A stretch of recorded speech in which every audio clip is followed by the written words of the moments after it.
చాలా కాలం క్రితం ఒక రాజ్యంలో ఒక యువకుడు ఉండేవాడు. అతని జీవితం చాలా కష్టంగా ఉండేది. ప్రతిరోజు పనిచేసేందుకు బయటికి వెళ్ళి చిన్న చిన్న పనులు చేస్తూ ఎంతో కొంత డబ్బు సంపాదించి ఇంటికి వచ్చి వంట చేసుకొని తిని నిద్రపోయేవాడు. ఒకరోజు తనకి ఏ పని దొరకలేదు. చేతిలో చిల్లి గవ్వలేక నిరాశతో ఇంటికి తిరిగి వస్తున్నప్పుడు వెనుక నుండి ఓ గొంతు వినపడింది. "ఇక్కడెవరైనా పని చేసేవాళ్ళున్నారా?" ఆ యువకుడు వెంటనే తిరిగి చూసేసరికి ఒక వృద్ధుడు 3 పెద్ద సంచులతో నిలబడి ఉన్నాడు. యువకుడు చెప్పాడు, "అయ్యా, నేను పని కోసమే వెతుకుతున్నాను. ఏం చేయాలో చెప్పండయ్యా" అని అడిగాడు. ఆ వృద్ధుడు దూరంగా కనిపిస్తున్న ఒక ఊరిని చూపిస్తూ, "అదిగో అక్కడ కనిపిస్తుందే ఊరు. ఆ ఊరికి వెళ్ళాలి నేను. నా దగ్గర 3 సంచులున్నాయి. 2 సంచులను మాత్రమే నేను మోయగలను. 3వ సంచి బాగా బరువు ఎక్కువ. నీవు దాన్ని మోయగలవా? 3 బంగారు నాణాలు ఇస్తాను నీకు" అని అన్నాడు. యువకుడు పని దొరికినందుకు ఆనందపడ్డాడు. ఆ వృద్ధుడు చెప్పిన పనిని ఒప్పుకొని ఆ సంచిని తీసుకున్నాడు. "ఇది చాలా బరువుగా ఉంది పెద్దాయనా" అని అన్నాడు. "అందులో ఇత్తడి నాణాలు ఉన్నాయి, అందుకే అవి బరువు ఎక్కువ" అని వృద్ధుడు అన్నాడు. బరువు బాగా ఎక్కువగా ఉన్నా సరే ఆ యువకుడు కష్టపడుతూ ఆ సంచిని మోశాడు. మధ్యదారిలో ఒక కాలువ వచ్చింది. యువకుడు నీటిలోకి దిగి దాటి వెళ్ళిపోయాడు. కానీ వృద్ధుడు దాటలేక ఒడ్డునే నిలబడిపోయాడు. "నేను ఈ కాలువని 2 సంచులతో దాటలేను. నువ్వు ఇంకొక సంచిని కూడా మోస్తే నీకు 6 బంగారు నాణాలు ఇస్తాను" అని అన్నాడు. యువకుడికి ఇంకా ఆనందం కలిగింది. ఆ 6 బంగారు నాణాలతో 4 రోజులు తినొచ్చు అని ఆలోచించి ఆ 2వ సంచిని తీసుకోబోయాడు. వెంటనే ఆ వృద్ధుడు ఆ సంచిని వెనక్కి తీసుకుంటూ, "ఈ సంచిలో వెండి నాణాలున్నాయి. నువ్వు తీసుకొని పారిపోవు కదా? ఎందుకో ఈ సంచిని నీకు ఇవ్వడానికి నాకు భయం వేస్తుంది" అని అన్నాడు ఆ వృద్ధుడు. అప్పుడు ఆ యువకుడు, "నేను మోసం అనేది ఎరుగను పెద్దాయనా. నేను కష్టజీవిని. నమ్మక ద్రోహం అస్సలు చేయను. మీరు నన్ను నమ్మొచ్చు" అని అన్నాడు. వృద్ధుడికి ఆ యువకుడిపై నమ్మకం కలిగింది.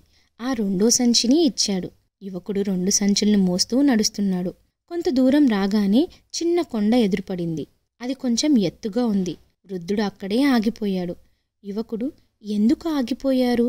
అని అడిగాడు. "మామూలుగానే నాకు కొండ ఎక్కడం కష్టం. ఇంక ఈ సంచితో నేను దీన్ని ఎక్కడమా?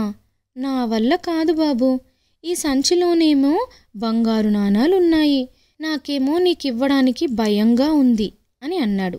యువకుడు వెంటనే, "చూడు పెద్దాయనా, నేను నిజాయితీ గల పనివాడిని. మీరు ప్రతిసారి నన్ను అవమానించకండి. ఒకవేళ నేను మోసగాడినే అయితే ఈ 2 సంచులు తీసుకొని పారిపోయేవాణ్ణి" అని అన్నాడు. వృద్ధుడికి యువకుడిపై ఇంకా నమ్మకం కలిగింది.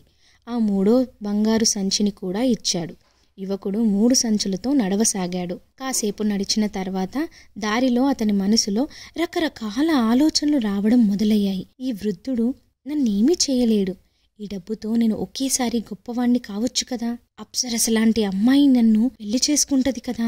నేను అన్ని సుఖాలను అనుభవించొచ్చు కదా. ఇలాంటి అవకాశం ఒక్కసారి వస్తుంది అని ఆలోచించి యువకుడు వెనక్కి తిరిగి చూడకుండా ఒక్కసారిగా పరుగు తీశాడు. ఇంటికి వెళ్ళి సంచులను తెరిచి చూశాడు. అంతే, ఒక్కసారిగా స్తంభించిపోయాడు. ఎందుకంటే అన్ని సంచుల్లోనూ ఇనుప నాణాలు మాత్రమే ఉన్నాయి. ఒక సంచిలో వృద్ధుడు రాసిన కాగితం కనపడింది. అందులో, "నేను ఈ రాజ్యపు రాజుని. నాకు వారసులు లేరు. ఒక నిజాయితీ గల వ్యక్తి కోసం వెతుకుతున్నాను. నీవు నన్ను మోసం చేయకపోతే నువ్వే నా వారసుడివి" అని రాసుంది. అది చూసి ఆ యువకుడి గుండె కన్నీటిమయమైంది. అన్ని రోజులు నిజాయితీగా జీవించిన తాను ఒక చెడు ఆలోచనతో ఒక గొప్ప జీవితాన్ని కోల్పోయాడు. అంతేగాక ఇప్పుడు దొంగయ్యాడు. ఈ కథలో మన ఆలోచనలు మన జీవితాన్ని ఎలా ప్రభావితం చేస్తాయో అనేది చూపుతుంది.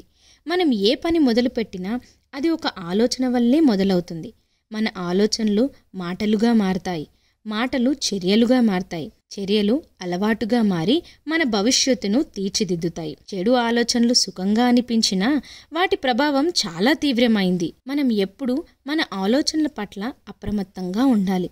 మన ప్రలోభాన్ని జయించి మన విలువలపై నమ్మకం ఉంచి కష్టమైన న్యాయమైన పని చెయ్యాలి అనే ఆలోచన మనల్ని ముందుకు తీసుకెళ్ళి జీవితంలో మనకి శాంతిని, విజయాన్ని ప్రసాదిస్తుంది. ఈ వీడియో కానీ మీకు నచ్చితే లైక్ చేయండి, కమెంట్ చేయండి, షేర్ చేయండి మరియు సబ్స్క్రైబ్ చేయండి.